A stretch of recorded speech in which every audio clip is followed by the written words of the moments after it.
முஹம்மது ஸல்லல்லாஹு அலைஹி வஸல்லம் உருவாக்கியவர் தான் ஹஜரத் ஜாஃபர் இப்னு அபி தாலிப். குர்ஆனை படித்த ஒரு ஆலிம். மக்காலிருந்து முஸ்லிம்கள் மதீனாவுக்கு போறதுக்கு முன்னாலேயே ஜாஃபர் ரலியல்லாஹு அன்ஹு அஸ்மா பின்த் உமைஸ் மனைவியோட எத்தியோப்பியாவுக்கு ஹிஜ்ரத் போயிட்டாங்க. எத்தியோப்பியாவுக்கு போனா மக்கத்து முஷ்ரிக்கீன்கள் பார்த்தா இவங்களை மக்காவுல நிம்மதியா இருக்க விடாத மாதிரி அங்கேயும் நிம்மதியா இருக்க விடப்படாது. அங்க போய் எத்தியோப்பியாவுடைய மன்னர் நஜாஷியை பிடிச்சு சொன்னாங்க, இங்க வந்திருக்கக்கூடிய கூட்டம் இருக்கிறே முஸ்லிம்கள், இவர்கள் உங்களுடைய கடவுளாகிய ஈசா அலைஹிஸ்ஸலாத்தை பற்றி மோசமாக பேசுகிறார்கள், மரியமை பற்றி மோசமாக பேசுகிறார்கள். நஜாஷி மன்னர் கூப்பிட்டார். ஜாஃபர் ரலியல்லாஹு அன்ஹு குர்ஆனை படித்த ஆலிம், அவர்தான் முன்னுக்காயினார். முன்னுக்காயி சொன்னார், நீங்க மரியமை பத்தி என்ன சொல்றீங்க? உடனே சூரா மரியமை ஓத ஆரம்பித்தார். காஃப் ஹா யா ஐன் ஸாத் ذிக்ரு ரஹ்மத்தி ரப்பிக அப்தஹு ஜக்கரியா.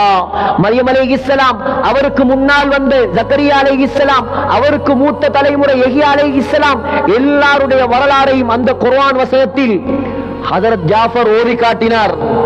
குர்ஆனை கேட்ட நஜாஷி மன்னர் கண்கள்ல இருந்து கண்ணீர் வடிய ஆரம்பித்தது. கேட்டார், நீங்க ஈசா அலைஹிஸ்ஸலாத்தை பத்தி என்ன சொல்கிறீர்கள்?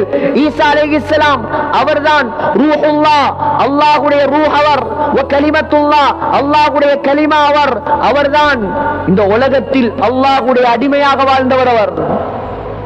நஜாஷி சொன்னார், இதைத்தான் கிறிஸ்தவத்திலையும் சொல்லப்பட்டிருக்கிறது, இதைத்தான் பைபிள்லையும் சொல்லப்பட்டிருக்கிறது.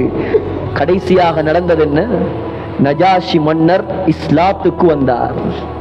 இஸ்லாத்துக்கு வந்து அவர் ஹபஷாவில் மரணித்தார். ஸல்லல்லாஹு அலைஹி வஸல்லம் மதீனாவில் அவருக்காக ஜனாஸா தொழுவித்தார்கள்.